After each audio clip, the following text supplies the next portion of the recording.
Sir, good afternoon sir. Good afternoon. तो अबे किसके लिए आपका इसरो का है? हाँ सर। कब है? फर्स्ट को? हाँ सर। ओके, ठीक है अबे। So let's start your mock for ISRO. So please go ahead and introduce yourself briefly to us.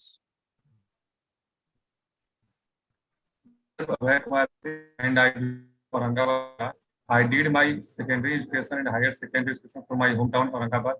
After that, I did my complete my engineering as a mechanical engineer from Madhav Institute of Technology and Science from Gwalior. And presently, I am preparing for various engineering jobs. Okay, so when did you complete your BTech? Sir, I did complete it in 2019 June. Okay, 2019. Yes, sir. Since then, what are you doing? I am preparing for government exams and PA. So why you want to join ISRO? Sir, basically, as a mechanical engineer, we can learn some new. We can learn something new and can get experience and do something. And it's time for our to join ISRO as an Indian. Okay. So what was your BTech project? Sir, my BTech project is the weight operated material handling device. Weight operated material handling device. Yes, sir. What was it? Sir, basically, it is the device which convert the potential energy of weight into kinetic energy. And basically, the arrangement of this device is a simply tray, and a rack is joined in perpendicular direction, and the lower point of rack, a pinion is joined from the axle. And when we put the weight on the tray, it compresses, and a spring is also joined with the tray. And when we put the weight on this, due to gravity force, rack movement down and pinion rotates and move it, and the whole vehicle move forward. And when we unloaded the material, then due to compression of a spring, it's back to original position. Basically, we use this product for some distance, for non-continuous packaging, and for handling some hazardous materials like molten metal and something. So basically, you are utilizing the potential energy, right? Yeah. Yes, sir. Okay. So when you put a weight, right? So how Yes, much sir. weight was required to compress the spring? Sir, as we make project is about 5 kg, minimum 5 Sorry? kg to 5 kg to 10 kg.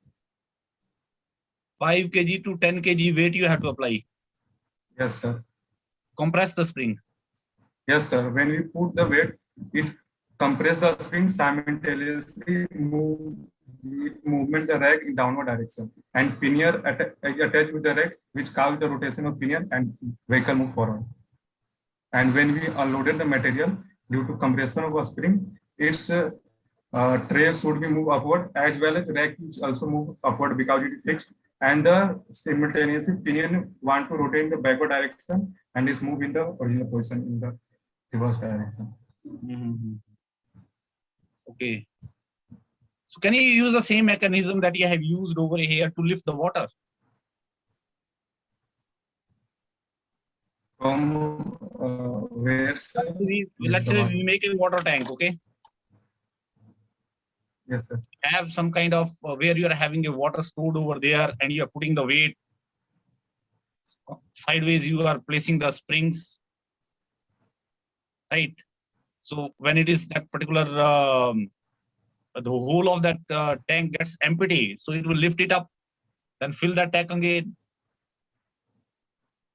and so that way you can lift the water without even using the energy. Got my point? Yes, sir. If I want to lift the water to a, let us say 50-meter height, so this mechanism that you're telling me is something like you don't have to use the energy, electricity, and if I make some kind of arrangement where I could lift it up and it will come down, and then automatically it is getting operated. No, so basically it is operated for a small distance, not like 50 meters and No, but the max. same concept can be utilized whether it is a small or larger distance. How it is different? Can you do that? Is it possible? If it is possible, then it is a revolutionary step. It is going to save a lot of energy that you are using to pump. Basically, for doing such that we put the weight at the initial stage, that means the ground level, then you go downward, and then when you release the water, if this can be used for water from ground level to underground, not for the ground underground from upper level. जैसे का क्या है sir कि हम यहाँ पर पानी रखेंगे तो नीचे जाएगा, फिर जब पानी अनलोड करेंगे तो ऊपर आ जाएगा, लेकिन नीचे से ऊपर नहीं आ सकता क्योंकि नीचे में कुछ उससे एनर्जी दे ही नहीं पा रहे हैं जब उसको रखेंगे। नहीं गया ना, नीचे गया है, it went down because of the weight, it went down, it exerted the force, pipe लगाई, पाइप से पानी ऊपर चला गया, प्रेशर एक्ट किया because of the weight, pressure act किया तो पानी ऊपर लिफ्ट हो गया जहां पर करना था, उसके बाद एक बार खाली हो गया वो, since simultaneously you are also the springs are also getting compressed. Sir कोई हमें वेट को हटाना बार बार क्या नॉन कंटिन्यूअस प्रोसेस के लिए यूज करना पड़ेगा, पहले हम वेट रखेंगे, वो जैसे ही कंप्रेस करेगा फिर वेट को हटाना पड़ेगा तभी वो वापस आपको ऊपर आ पाएगा, क्योंकि पहले ही एनर्जी वो फ्लूइड को ट्रांसफर कर चुका है। तो सर अगर वेट को अनलोड करेंगे तो वापस ऊपर आ जाएगा वो, लेकिन इसमें क्या है सर कि बार बार वेट को लोड अनलोड करना पड़ेगा। तो स्प्रिंग को नीचे फंसा दो पहले ही। What you do is you take the springs, just keep them some kind of attachment use कर लो उसमें, उसको पहले दबा के रखो, जब वो वेट नीचे पहुंचे तो स्प्रिंग को रिलीज करो, स्प्रिंग वापस ले जाएगा उसको।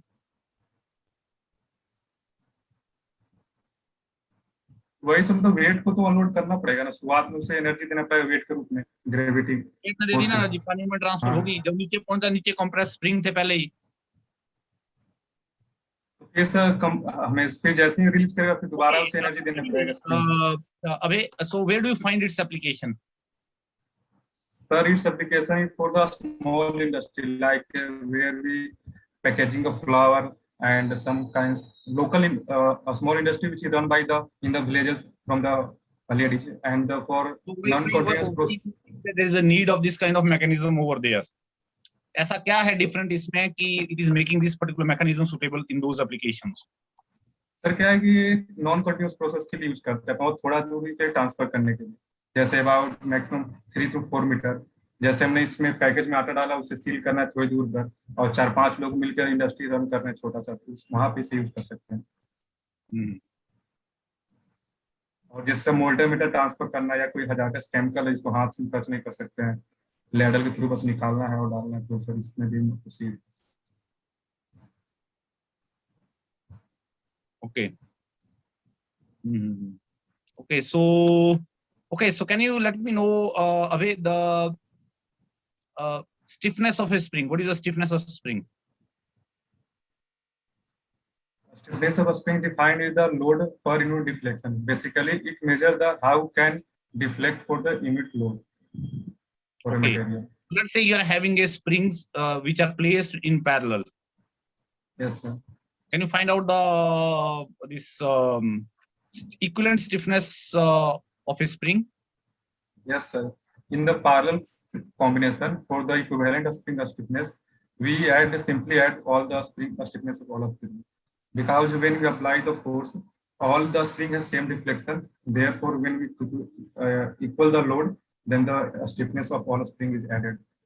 Therefore, equivalent in the equivalent spring stiffness, the is equal to sum of all the all the irrespective spring stiffness. So, what about the force? Will it be equally shared or what? Force is shared. It's the ratio of their stiffness. Displacement is equal in all the springs. And what is the equivalent stiffness? How you can calculate over here? What is the so basically K equivalent equal to K1 plus K2 plus K3 when they are in the parallel combination.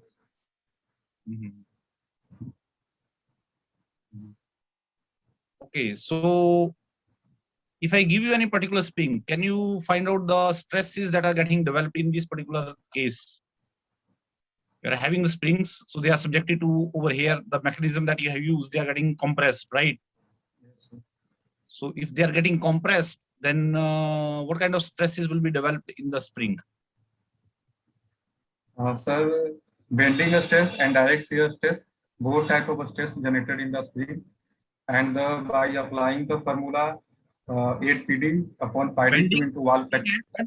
Can you let me know again? Bending and Bending and direct shear stress. what is the meaning Bending of that? stress and sorry, sir. What is the meaning of direct shear stress? When the load applied parallel to the area surface, means here is cross section, we applied the load, then this arrangement cause the direct shear stress on the spring, and when So the how beam much intersect, is the value? sir, force upon area What is in the the area? area in this area of cross section of spring wire. And what else? Bending stress. Any bending stress is also getting developed? Yes, sir. How much is the bending stress and where you are getting that bending stress? When basically when in the spring, where the load is some eccentricity from the surrounding periphery, it causes some moment on the spring wire, and due to this moment, the bending stress generated on whole circumference. So how much is that According, value? So how much is that value? sir, we design the maximum value for the, it is equal to moment equal to P into R upon basically apply the bending equation sigma by y upon equal to m by I, from where you can prove the bending stress. So tell me what are the different terms in case of spring that you are using over here? What is y, what is m, what is I, and where you are calculating and how you are calculating? Here m is the bending moment, which is equal to P into radius of uh, a spring, basically whole means radius of curvature of a spring, which can be in the helical type shape. And for y is equal to half of diameter of wire of a spring, and I is simply the moment of inertia Just equal. away, just draw the spring while Yes, sir. apply the load and show me where you are and how you are calculating the bending stress.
So basically this type.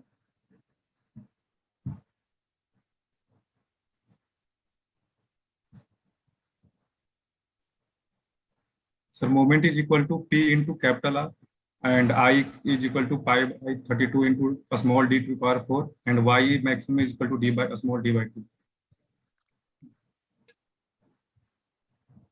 M by I, how did you pi by D4? It's a moment of inertia of a circular cross section.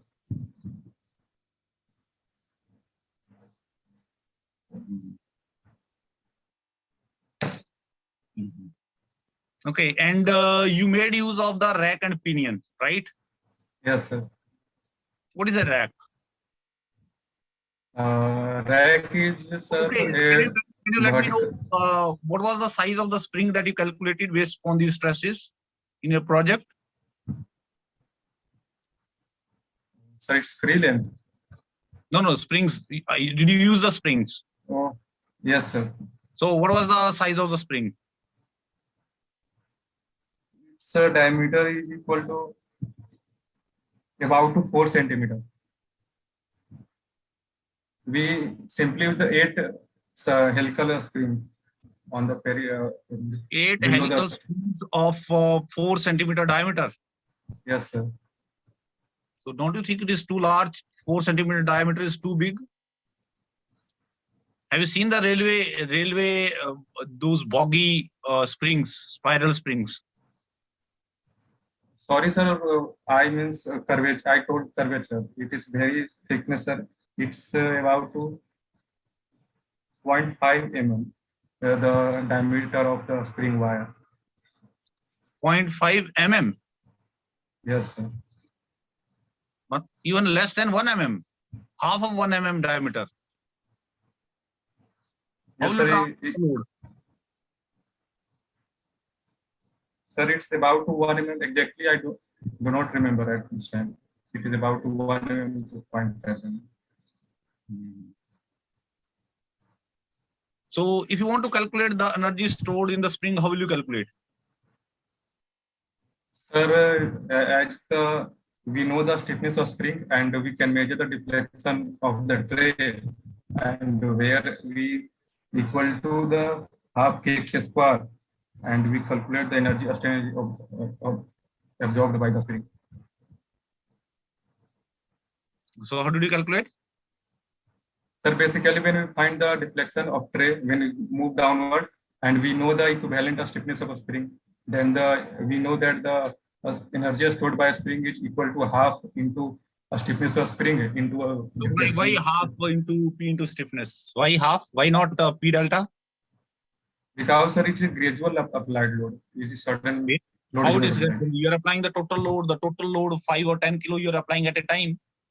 So this is not Sir, basically when we the displacement about let's say about 3 to 4 centimeter, it's take time. It's slowly process, not impact such like very fast process. I am talking about the application of the load. You have applied what is the difference between the sudden applied load and the gradual applied load? When we apply the load, basically when we increase the load in the sudden load, when we free fall of the body on certain rod, then is impact load. What is impact load then? What is impact load? When the load applied on any substance for a very short moment, such like when we drop the ball on the rod. So what is this sudden then? Sir, impact ball between rod and momentum transfer is sudden take place here. No. I'm saying that okay, you are saying you are having another 2 loads now. You are having sudden load, you are having impact load. Impact load, you are dropping it, you are saying, okay, let's say free fall. What is sudden load? Yes.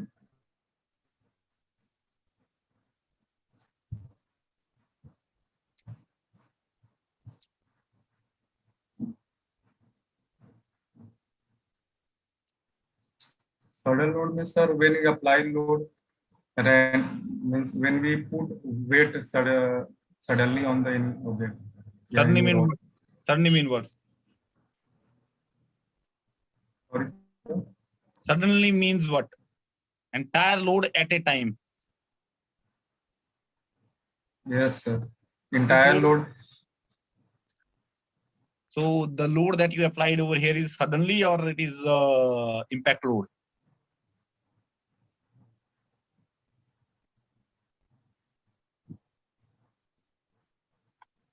Sir, suddenly, when we put on the tray, it's suddenly load. Suddenly. And because the load continuously act on the it, therefore it may be gradual load for the whole process of movement of the vehicle. Load is continuously acting on it. Mm-hmm.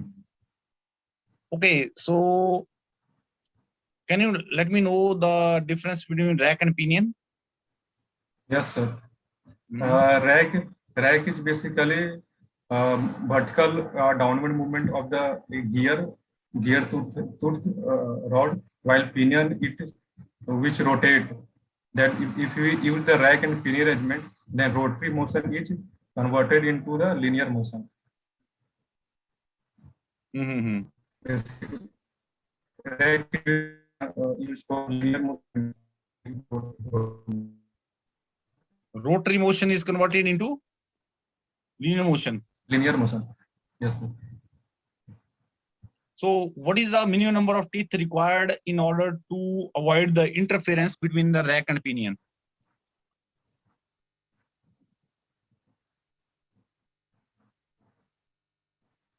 Two AP upon sin s per phi, where AP is the Let's say it is addendum 20 degree pressure angle. 20 degree. Full left. About for 20 degrees come 18 or 14 tooth as I remember. Mm-hmm. 14 or I do not recall this time, sir, exactly when it comes. The formula we use for minimum. Okay. Let's say if you are having a pinion and a gear. Yes, sir. And I'm transmitting power from gear. Yes, sir. To pinion. Yes, sir. Okay. Yes, sir. So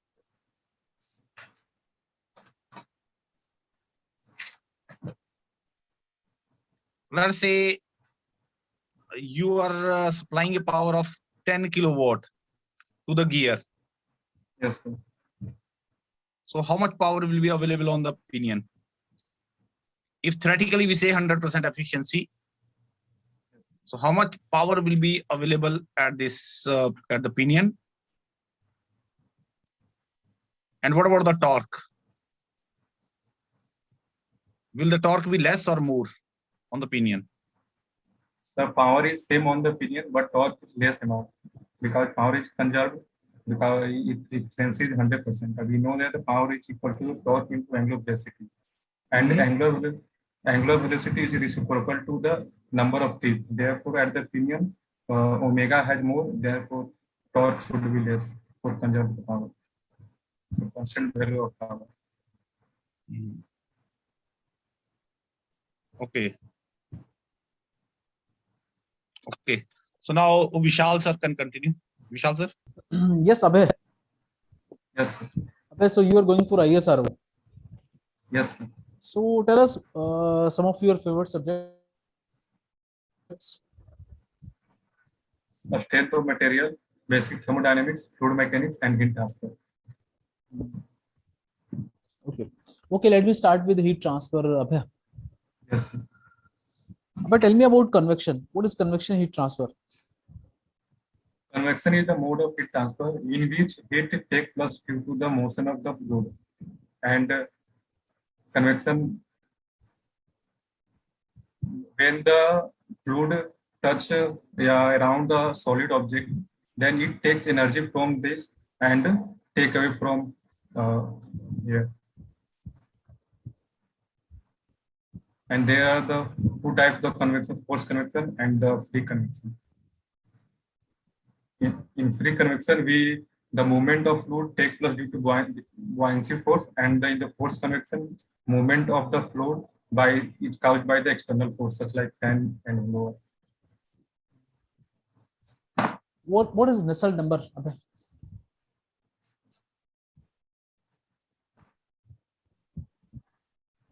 Nusselt number is defined as the multiplication HLC upon K, where the H is the heat transfer coefficient, LC is the characteristic length, and K is the heat conductivity of the fluid. And by the help of Nusselt number, we can find the we can predict the fluid behavior. Fluid behavior. Yes, sir. How? What kind of behavior? So such like, sir, where in the forced convection flow for the pipe, the at constant heat flux, the Nusselt number is constant 4.36, and we know that the for the laminar flow in the pipe 0.664 into rain to power 1 by 2, 10 to the power 1 by 3. From here we can find the such like velocity, and when we see the missing term we can find here from here. Oh, what is the significance of Nusselt number? Abhay? What Nusselt number is representing?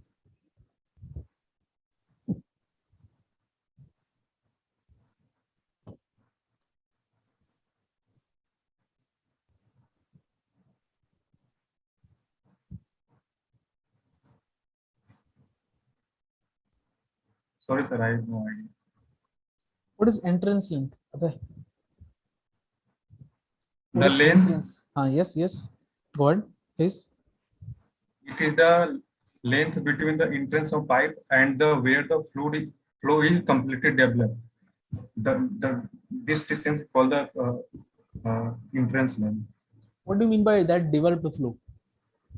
So developed flow when the thickness of boundary is constant. After that point, then we can say that the flow is developed. Boundary thickness is constant. Yes, sir. How? Sir, in the pipe flow, we know that the maximum thickness of boundary layer is the equal to radius of the pipe. When the boundary thickness becomes the equal to the radius, after that point, its flow we can call the it is developed. Mhm.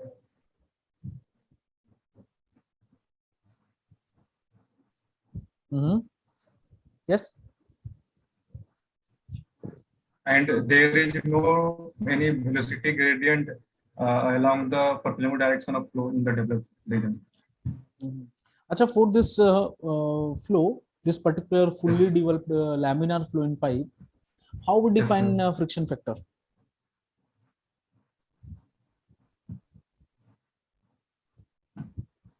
Friction factor is a dimensionless number which depend upon the surface roughness and the Reynolds number. And as I remember, for friction factor for laminar flow is equal to 64 upon Reynolds number. 64 by Reynolds number. Yes, That will give you the friction factor. yes. When we apply the Darcy friction formula, where this here friction factor is equal to 64 by Reynolds number for the laminar flow. So, what is the use of that equation, Abhay? You're mentioning about some Darcy-Weisbach equation. If you will put that F in that equation, what you will get? For the given discharge and the given size of pipe, we can find the head loss for the given length by applying the Darcy-Weisbach equation. Acha, any idea about like from where actually we are getting this formula F equal to 64 by RE? Yes, sir. When we equal the Darcy-Weisbach equation to Huygens-Poisson equation, then we get the value this friction factor equal to 64 upon the What is that equation? Huygens-Poisson equation? Huygens is 32 by mu VL upon rho g d square, where the Darcy-Weisbach equation is FL v square upon 2gd. When we equal the both equation, then we get the value of friction factor as a term of 64 upon 12. Fine. Okay. So can you tell me something about Grashof number also, Abhay? What is Grashof number? Yes. What it represents? Grashof number is used in the free convection basically, and is defined as the ratio of buoyancy force upon viscous force. If the we can determine the which type of the convection placed by the Grashof number and the Reynolds number. If the ratio of Grashof number and the square of Reynolds number is less than much less than 1, then it's the free convection, and the it's forced convection, and it's greater than 1, then it's the free convection. And when equal to 1, this is mixed convection. That means free and forced both. So why we are taking, why not Grashof by RE? Why we are taking Grashof by Reynolds number square?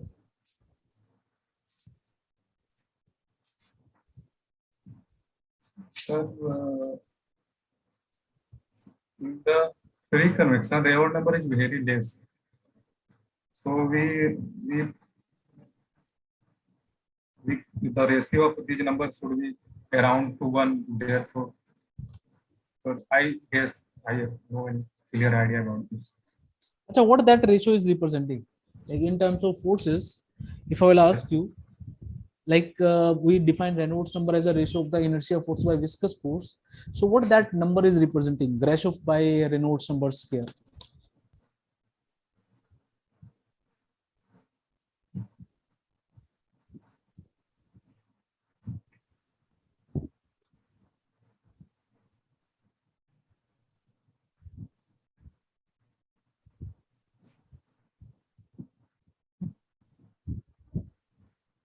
So basically, it represents the ratio of first multiplication of buoyancy force into viscous force upon inertia square of inertia force. Because we know that the Grashof number is the ratio of the buoyancy force upon viscous force, while the Reynolds number is the ratio of inertia force upon viscous force. तो क्या आएगा निकल के, what you will get?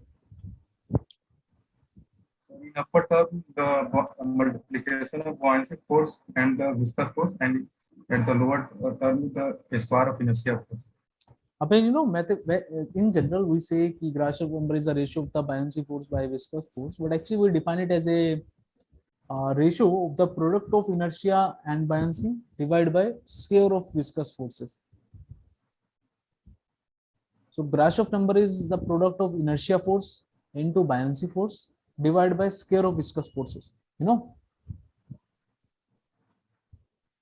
So this comes from when we calculate the Grashof upon Reynolds number of the square. Yes, so that's why if you will take inertia into buoyancy divided by viscous square, multiply by inertia force square by viscous force square. Why? Because Reynolds number is inertia by viscous. So Yes. the Reynolds square will be inertia square by viscous square. So viscous square will cancel out.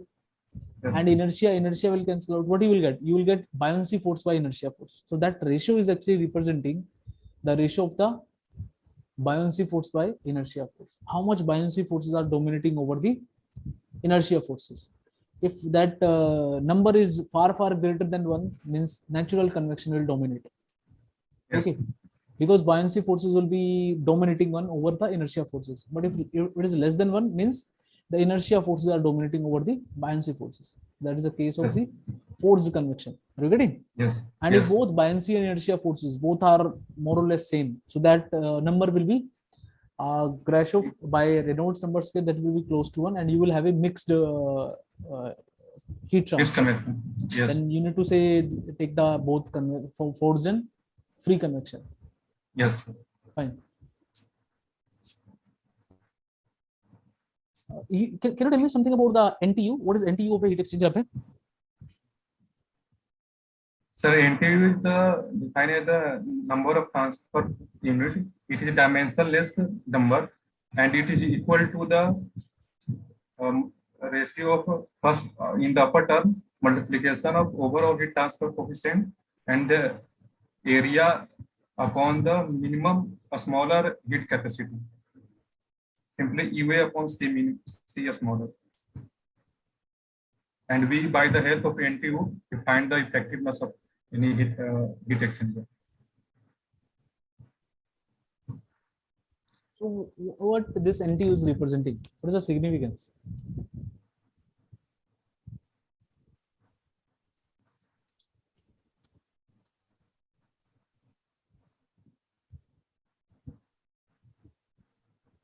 Sir, because the effectiveness is a function of NTU and the heat capacity ratio. For here, NTU used for the find out the effectiveness of the heat exchanger. Effectiveness of heat exchanger. Yes. So how NTU is associated with effectiveness? Sir, by empirical formula, we can find it. For the parallel flow, it is equal to 1 minus e to the power minus 1 plus r into NTU upon 1 plus r. This is for the parallel flow. And for the counter flow, it is equal to 1 minus r into e to the power, 1 minus e to the power minus 1 minus r into NTU upon 1 minus r into e to the power minus 1 minus r into NTU.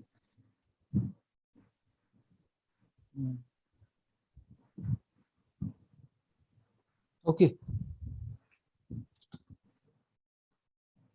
Okay, my last question is to you, Abhay. Yes. What's the difference between Navier-Stokes equation and Bernoulli's equation? Like what these equations are representing? Where we use Navier-Stokes and where we use Bernoulli's equation? So Navier-Stokes equation is applied where the viscous flow and rotational flow take place in the pipe, and the assumption during the Navier-Stokes is that it should be laminar flow and incompressible flow, and the pressures which can be considered in the Navier-Stokes is the pressure force, viscous force, and gravity force. While in the Bernoulli equation, it is used for the ideal non-viscous flow, and by applying the Bernoulli for the ideal flow, we can find the from which point the direction of flow we can calculate.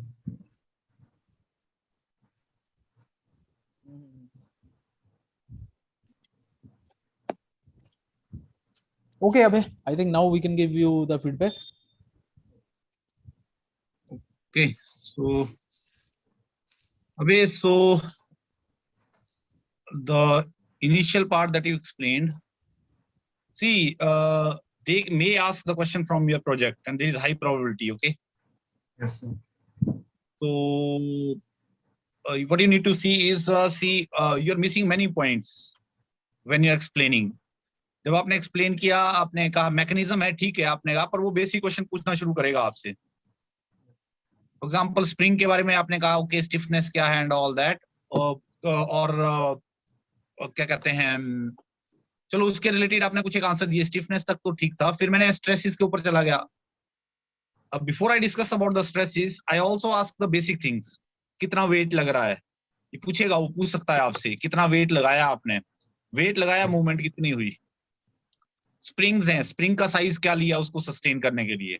अब ये चीज तो आपने, अगर देखो, मुझे पता नहीं था कि मतलब क्या साइज होगा, पर जैसे आपने 4 सेंटीमीटर बोला, सेंटीमीटर बोला था आपने या इंच बोला था, सेंटीमीटर बोला था. सर मैंने शुरू में किया था वो कर्वेचर बोलना था, मैंने गलत इंटरप्ट कर लिया. सॉरी मैंने वो कर्वेचर इंटरप्ट, वो जो सर्कुलर क्रॉस सेक्शन होता है उसको इंटरप्ट कर. नहीं, वो देखो, मुझे लगा शायद ये इंच है, तो मैंने कहा, मुझे और सा लगा, शायद मैंने इंटरप्रेट किया इंच, तो मैंने डाउट हुआ, तो मैंने आपसे पूछा. So when I ask you, आप कंफ्यूज हो गए उसमें. See the thing which you have designed, और जो जिसके ऊपर आपने काम किया है उसके बारे में बेसिक डिटेल तो पता होनी चाहिए ना आपको. अगर आप बोलोगे 0.5 mm भी हो सकता, नहीं 1 mm है, तो वो बोलेगा कि ये तो डाउटफुल है, इसको पता ही नहीं है, इसने किया ही नहीं होगा कुछ, और ऐसे ही ब्लफ कर रहा है. सो वो बेसिक चीजें देख लो, कम से कम जो भी आपने निकाला होगा and all that. How did you calculate, इतना वेट सस्टेन करने के लिए क्या फोर्सेस लग रही थी and all that, and what are the stresses. आपने कहा डायरेक्ट शियर स्ट्रेस लगेगी, that is okay. Bending, normally सी जो स्प्रिंग होता है, for example in such a case you are having a compression, हम एक्सियल लोड अप्लाई करेंगे, and जो लोड आप स्प्रिंग लोगे यहाँ पर, वो कंप्रेसिव स्प्रिंग होगा बेसिकली, तो गैप ज्यादा नहीं होता उसमें. जो कॉइल्स है, जो स्पाइरल है आपका, उन कॉइल्स के भी ज्यादा गैप नहीं होगा, थोड़ा सा गैप होगा कंप्रेस करने के लिए, बहुत ज्यादा नहीं होता. तो bending effect normally relatively less होंगे, बट बीच में अगर हम एज्यूम करते हैं सेंटर पे लोड लग रहा है उसके थ्रू, तो वो जब बेंड करेगा वायर को, तो वायर के थ्रू ट्विस्टिंग होती है. So it is the torsional shear stress which gets induced. तो मुझे लग रहा है जो फॉर्मूला आप लिख रहे थे, that was for the torsional shear stress, not for the bending stress. ठीक है, तो वो थोड़ा सा देख लो, उसका बेसिक, उसका क्या स्ट्रेसेस होती है, इतना अगर देखने, ज्यादा डिटेल में जाने की जरूरत नहीं है, but at least you should mention it correctly. Bending stress की बात आएगी, आप कैलकुलेट नहीं कर पाओगे इजीली, नहीं आपने स्टडी किया होगा. यस, ठीक है, तो वो थोड़ा सा देख लो, वो करेक्ट नहीं है. तो आपके प्रोजेक्ट से रिलेटेड बहुत सारी चीजें वो रिलेट कर देगा, क्या कहते हैं, आपके स्ट्रेस से, स्टिफनेस से, स्टॉर्म से भी हो सकता है, थोड़ा बहुत डिजाइन से रिलेटेड चीजें रिलेट हो जाएंगी. फिर थोड़ी सी चीजें मैं चला गया आपको, लोड अप्लाई किया, वहां फिर कंफ्यूज हो गए. इसे स्ट्रेंथ ऑफ मटेरियल पार्ट आपको पता होना चाहिए ना, इंपैक्ट लोड क्या, सडन लोड क्या, ग्रेजुअली अप्लाइड लोड क्या है, क्यों, because you are telling about the how much energy stored. See gradually applied load होता है, आप जो है वो ग्रेजुअली बढ़ाते जा रहे हो लोड. आपने कहा 5 kg या 10 kg में यूज करता हूँ, तो 10 kg जब आपने अप्लाई किया तो 10 kg आपने ऐसे थोड़ी किया कि पहले half kg, 1 kg, 1.5 kg, 2 kg, 3 kg ऐसे करके थोड़ी अप्लाई किया, आपने 5 kg as such as it is रख दिया। Yes, sir. So when you are keeping it as it is, so ये क्या सडन लोड है। जो total value of load as it is जब अप्लाई कर रहे हो आप, you are not gradually increasing from 1.2 the maximum, but वो पूरा का पूरा maximum load at a time apply कर दिया, वो सडन है। Yes, yes, sorry, impact load क्या है, वही 5 kg में अगर हाइट से ड्रॉप करूं तो इम्पैक्ट हो गया, मतलब उसमें जो पोटेंशियल एनर्जी का इम्पैक्ट आएगा एडिशनल। ठीक है, सर यहाँ तो पर ये तो सडनली अप्लाई लोड है आपका। जहां तक मुझे लग रहा है आपने एट ए टाइम पूरा लोड अप्लाई कर रहे हो ना आप, यस सर, ऐसे थोड़ी कर रहे हो कि पहले आधा किलो अप्लाई किया फिर 1 no kg, sir, suddenly apply load है, तो उसमें क्या होगा, force into deflection, yes sir, half P into delta, that is for gradual loading. Yes sir, और अगर P इनटू डेल्टा है सडनली में, तो आप पूरा लोड वही मेंटेन कर रहे हो through out the deflection. 10 kilo apply किया, 10 किलो अप्लाई जब किया तो डिफ्लेक्शन कितनी हुई, व्हाटएवर द डिफ्लेक्शन मल्टीप्लाई कर दो, तो फोर्स इनटू डिस्टेंस हो गया ना, वर्क डन। यस सर, हाँ, तो ये चीजें रिलेट हो जाती हैं, पूछेगा कुछ और वो आपसे, और वहां से रिलेट कर देगा आप, to check your basic understanding. Sir यहाँ पर मेरे को एनर्जी स्टोर kx स्क्वायर बताना पड़ेगा यहाँ पे। P into delta, P into x, what ever you बोल रहे हो, P इंटू डेल्टा। ठीक है, तो ये क्लैरिटी ले लो उनकी। And minimum number of teeth, देखो see rack and pinion interference avoid करने के लिए जो मिनिमम नंबर टीथ आते हैं वो आते हैं आपके इसमें ही, क्या कहते हैं, रैक और पिनियन अरेंजमेंट में। सर एक डाउट है, मतलब सर यहाँ पर mg इंटू डेल्टा तो बता देंगे एनर्जी स्टोर हुआ, लेकिन अगर वो स्टिफनेस और डिस्प्लेसमेंट के टर्म में हो तो सर हाफ kx स्क्वायर बताना होगा या फिर kx square?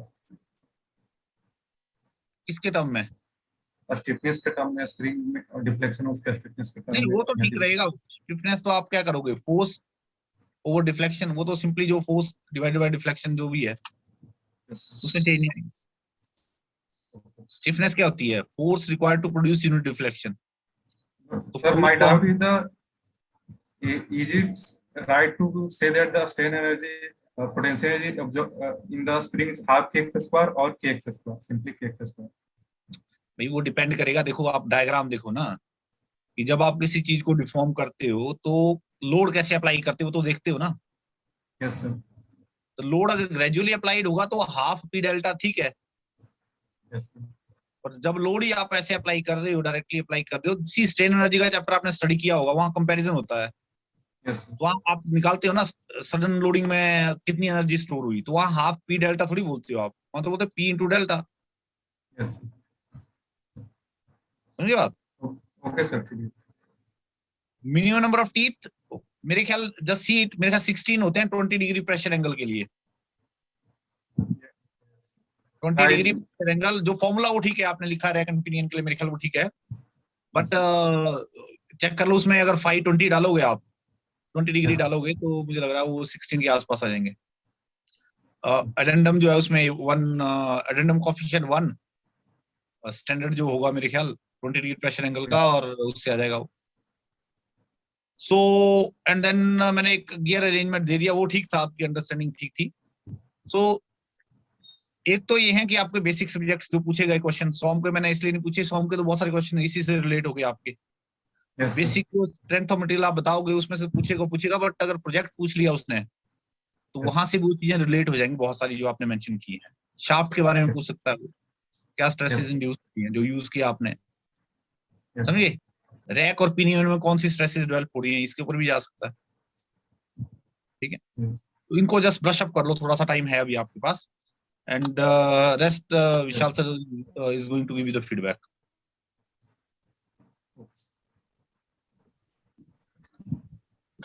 Yes, Abhay. Yes, sir. Abhay, due to time limitation, I asked you only questions from heat transfer, but Yes, sir. like the total number of questions will be like this only, like in your actual real final interview also. The interview duration will be of that only 40-50 minutes, Yes, sir. and the number of questions will be of that much only, na? But Yes, they can ask you question from thermodynamics also and fluid mechanics also. Although I asked you some questions from thermo, most of the questions are from heat transfer only. Okay, Yes. and 1-2 questions I asked from fluid mechanics. Yes. Initially, I asked you about the convection. What is convection? Nusselt number actually, Nusselt number tells us about the ratio of the Q convection by Q conduction.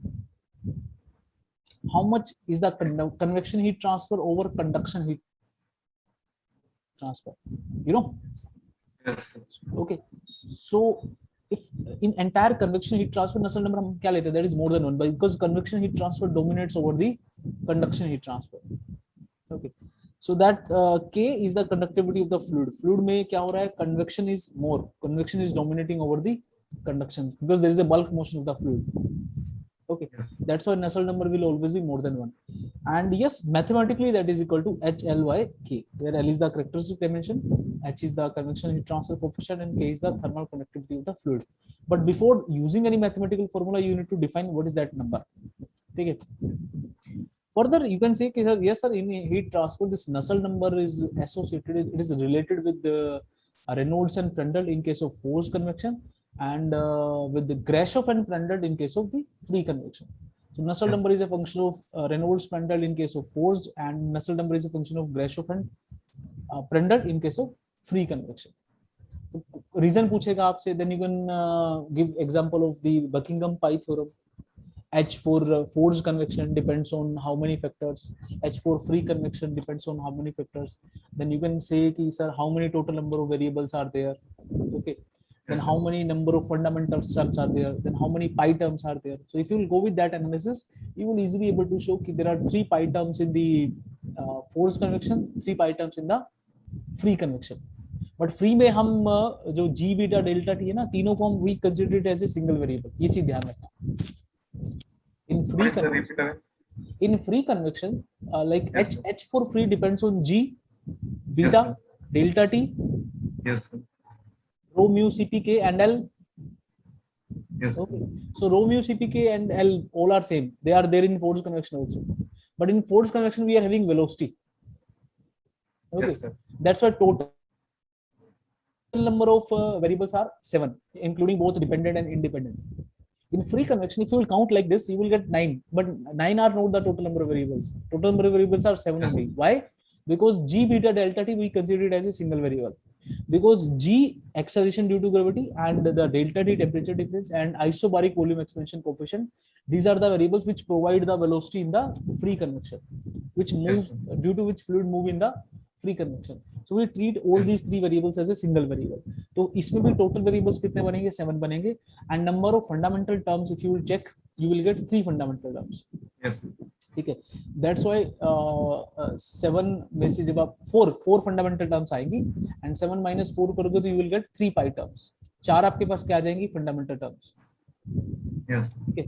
Mass, length, time and temperature. Temperature. These are the 4 fundamental terms you will get. उसके बाद I asked you like very clearly you need to know कि sir pipe में क्या करते हैं. Nusselt number constant होता है 2 case you mentioned. फिर अगर पाइप में टर्बुलेंट फ्लो है तो फिर क्या करते हैं? We use the Dietz-Boelter equation. ठीक है. Dietz-Boelter equation. Dietz-Boelter. Yes, sir. हाँ. Turbulent flow in pipe. Laminar flow in pipe, Nusselt number is constant. Turbulent flow in pipe, Dietz-Boelter equation. Flow over flat plate, laminar turbulent, 2 equation बनेंगे हमारे पास. Yes, sir. You remember? Yes, sir. 0.64 एक में होता है, एक में 0.37 into per 0.8. But if they can ask you when you are writing 0.64, what is that Nusselt number? That is average Nusselt number or local Nusselt number? Sir, local. That will be average. Because you are taking twice. 0.33 लोगे तो that will be local. Yes, sir. Yes, sir. 0.33 लोगे तो local होगा. Because you know Yes, in laminar flow over flat plate, your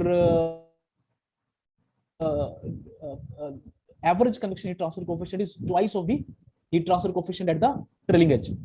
Yes. You know, तो इस तरह Yes, के sir. Question बन सकते हैं और ज्यादा डेप्थ में वो जा सकते हैं.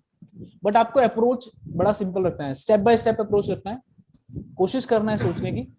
ठीक है, you will get the answer.